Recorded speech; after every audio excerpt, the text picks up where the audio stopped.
Nowadays, lots of people have access to the internet and rely on it for a number of services: find information, execute payments, communicate with others. But websites are vulnerable and can be targeted by deliberate attacks, preventing people from accessing them. Today, we will focus on DDoS attacks, distributed denial of service.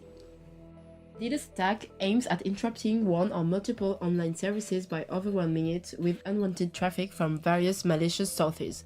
For instance, it can block a file server, prevent access to a web server, or prevent the diffusion of emails in a company. To create a DDoS, the attackers start by building a network of infected machines called a botnet, controlled by software containing harmful programs. The malicious software is spread in lots of computers through emails, social media, or websites. Then the botnet allows control over the infected computers and forces a website to go offline. DDoS are quite easy to initiate, and botnet can obviously be sold to anyone ready to pay for it.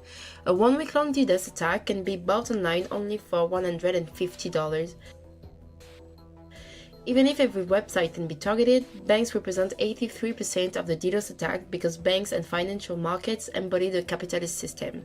As a consequence, activists use DDoS as a way to fight against capitalism. For instance, during the Occupy Wall Street movement, Anonymous led an attack against the New York Stock Exchange. Because the attack comes from several sources with a different IP address, blocking such addresses will weaken but not stop the attack. To avoid vulnerability, it is paramount to regularly check that machines don't display any security breach. Commercial and public tools are available, and computers updates are also strongly recommended.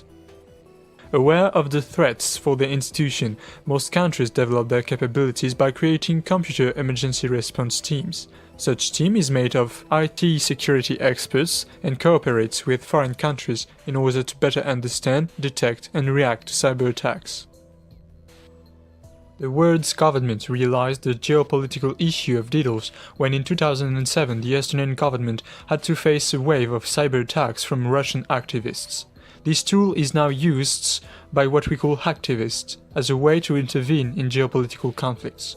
The Syrian conflict, for instance, endangered DDoS led by the Syrian Electronic Army and directed against all the media unfriendly to Bashar al-Assad's government. As a consequence, DDoS are now a stake of cybersecurity and new wars.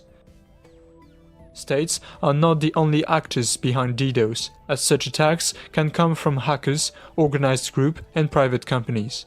These non-traditional stakeholders target different objectives, both geopolitical, ideological, and identity-related interests.